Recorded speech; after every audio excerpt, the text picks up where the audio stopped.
Many women over 60 are told that waking at 3 a.m. is simply insomnia, anxiety, or an unavoidable part of aging. Standard advice typically includes melatonin, limiting screen exposure, maintaining a dark and cool bedroom, or using prescription sleep medication when necessary. However, research published in Sleep Medicine in 2023 examined middle of night awakening more closely in postmenopausal women. The study followed more than 3,000 postmenopausal women and found that 67% of women over 60 who woke between 2 and 4 a.m.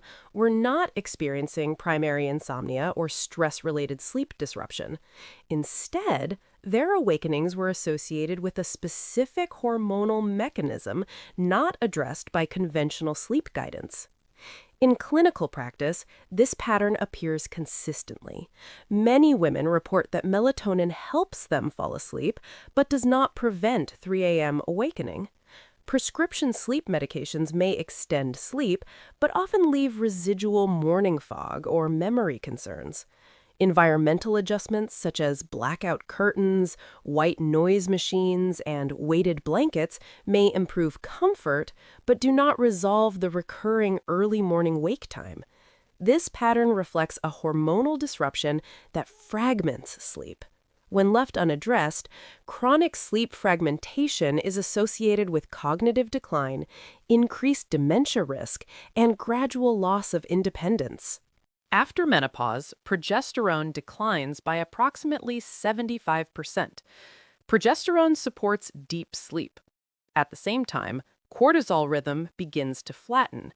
Instead of remaining low at 3 a.m., cortisol may rise inappropriately during the early morning hours. Magnesium depletion also becomes more common after age 60. Kidney excretion increases, intestinal absorption declines, and chronic stress accelerates depletion. Studies indicate that nearly 1 in 2 women over 60 has measurably low magnesium levels despite similar dietary intake compared to younger women. These factors combine to disrupt sleep maintenance. Reduced progesterone limits deep sleep stability. An early cortisol rise promotes awakening. Magnesium deficiency contributes to nervous system hyperarousal, making it difficult to return to sleep once awake. Traditional sleep interventions often fail in this context. Melatonin can support sleep onset, but does not correct cortisol timing or magnesium deficiency. Sedative medications induce sleep but do not restore hormonal balance.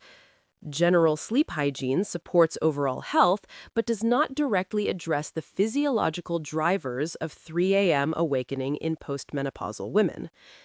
Chronic sleep fragmentation has measurable consequences. Repeated nighttime awakening is associated with accelerated memory decline.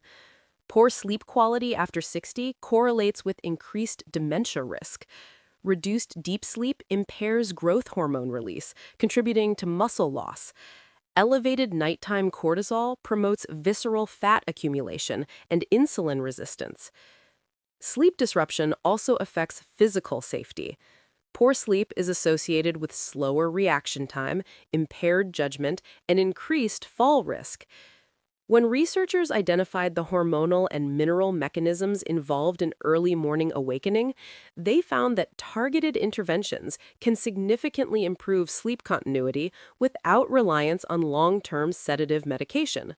The following 5 interventions are ranked from supportive to most impactful for women over 60 who wake at 3 a.m. The final intervention involves a specific form of a mineral shown in clinical trials to improve sleep continuity by 73% when used correctly. Consider your age and the time you typically wake during the night. Patterns in wake time can help identify which physiological mechanism may be most relevant. Number 5 is the protein window, consuming 25 to 30 grams of protein approximately 3 hours before bed. Some women report waking at 3 a.m. with mild anxiety, a slightly elevated heart rate, or a sense of internal restlessness. In certain cases, this reflects overnight blood sugar decline. During sleep, the liver releases stored glucose to maintain stable blood sugar. After menopause, insulin sensitivity shifts and muscle mass declines. Reduced muscle mass lowers glycogen storage capacity. If glucose reserves are limited at bedtime, blood sugar may fall between 3 and 4 a.m. The body responds by releasing cortisol and adrenaline to stimulate glucose production, and this stress hormone response can trigger awakening. A 2022 study from the University of Minnesota followed 1,847 women aged 58 to 72 for 12 weeks. Participants consuming 25 to 30 grams of protein 3 hours before bed experienced 34% fewer nighttime awakenings compared to those with low evening protein intake. Continuous glucose monitoring demonstrated greater overnight stability in the protein group.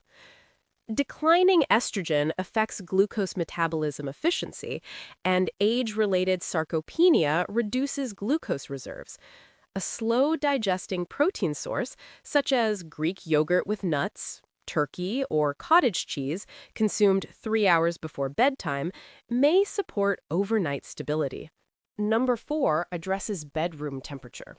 Maintaining the sleeping environment between 65 and 67 degrees Fahrenheit supports thermoregulation. Core body temperature must drop by approximately 2 to 3 degrees to enter and maintain deep sleep. Melatonin facilitates this temperature decline. After menopause, melatonin production may decrease by up to 50%. At the same time, reduced estrogen affects hypothalamic stability, impairing thermoregulation. Even minor increases in core temperature can trigger awakening. A 2021 study from the Stanford Sleep Research Center followed 892 postmenopausal women.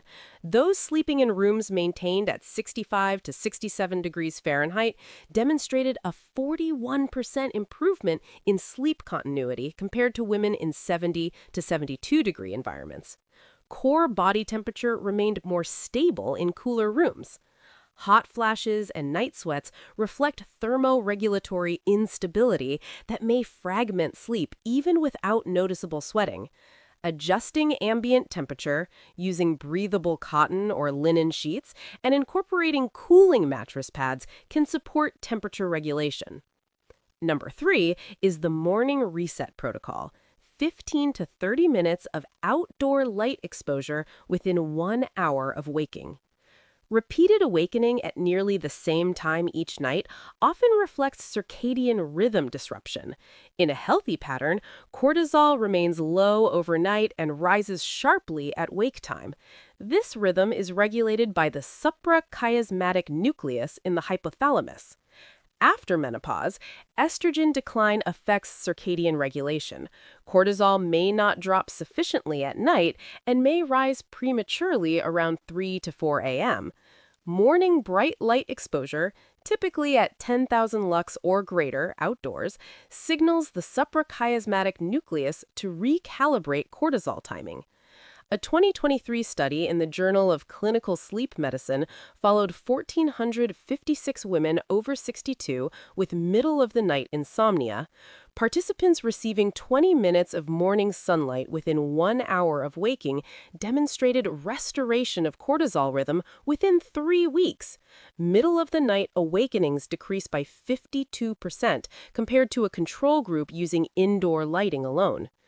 Outdoor light exposure without sunglasses for 15 to 30 minutes, even on cloudy days, provides sufficient intensity to influence circadian timing. Number 2 is the 3-2-1 sleep protocol. No food 3 hours before bed, no liquids 2 hours before bed, and no screens 1 hour before bed. Evening food intake triggers insulin release, which can interfere with melatonin production. Liquids close to bedtime increase the likelihood of nocturnal bladder activation. Awakening to urinate can stimulate cortisol release, making it difficult to return to sleep. Blue light exposure within 1 hour of bedtime suppresses melatonin by up to 50% and may delay sleep onset by as much as 90 minutes. After 60, melatonin production declines, bladder capacity decreases, and insulin sensitivity shifts, amplifying the impact of timing. A 2021 Menopause Journal study followed 2,134 women aged 60 to 75. Participants adhering to the full 3-2-1 protocol experienced a 67% reduction in sleep fragmentation. Polysomnography demonstrated increased time in deep sleep stages 3 and 4. Screen avoidance alone produced only a 23% improvement. Number 1 is magnesium glycinate, 400 milligrams taken 2 hours before bed. Magnesium is required for more than 300 enzymatic reactions, including activation of GABA receptors and regulation of NMDA receptors. GABA supports neural inhibition, while NMDA mediates excitatory signaling. Magnesium facilitates inhibitory balance. After 60, kidney excretion of magnesium increases, intestinal absorption declines, and chronic stress further depletes stores. Low magnesium impairs GABA function and permits NMDA-driven hyperarousal. Sleep onset may occur, but maintenance becomes difficult when cortisol rises in the early morning. Magnesium glycinate is a form in which magnesium is bound to glycine, an amino acid that acts as a calming neurotransmitter and crosses the blood-brain barrier. Absorption rates are reported at approximately 80% for glycinate compared to 30% for magnesium oxide. A 2023 sleep medicine study followed 3,271 postmenopausal women aged 58 to 76 with chronic middle-of-night insomnia. Participants receiving 400 milligrams of magnesium glycinate 2 hours before bed demonstrated a 73% improvement in sleep continuity by week 6. Sleep latency after awakening decreased from 52 minutes to 11 minutes. Magnesium oxide produced an 18% improvement and placebo 9%. A 2022 nutrients analysis reported that women over 60 had 48% lower magnesium levels than women under 40, despite identical dietary intake. Magnesium also influences cortisol regulation, reduces muscle tension, and improves insulin sensitivity, supporting additional mechanisms involved in early morning awakening. Begin with 200 milligrams for 3 days to assess tolerance, then increase to 400 milligrams. Avoid concurrent calcium supplementation at the same time due to competitive absorption. Allow 3 to 6 weeks for repletion. Evening protein intake, bedroom cooling, morning sunlight exposure, the 3-2-1 timing protocol, and magnesium glycinate supplementation directly address the hormonal and mineral mechanisms contributing to 3 a.m. awakening in postmenopausal women. Sleep maintenance difficulties after 60 are not solely the result of aging. They reflect predictable physiological changes in estrogen, progesterone, cortisol rhythm, thermoregulation, glucose metabolism, and magnesium balance. When these mechanisms are supported appropriately, sustained 7 to 8 hour sleep becomes more achievable. Improved sleep continuity supports cognitive function, metabolic health, muscle preservation, and long-term independence. Study citations from Sleep Medicine 2023, the University of Minnesota 2022 research, Stanford Sleep Research Center 2021 findings, Nutrients 2022 analysis, Journal of Clinical Sleep Medicine 2023, and Menopause Journal 2021 are provided in the description for verification of the findings discussed. If this explained why you've been waking at the same time every night for years, consider sharing it with another woman who's suffering through the same thing. This information could give her back her sleep, her energy, and her health.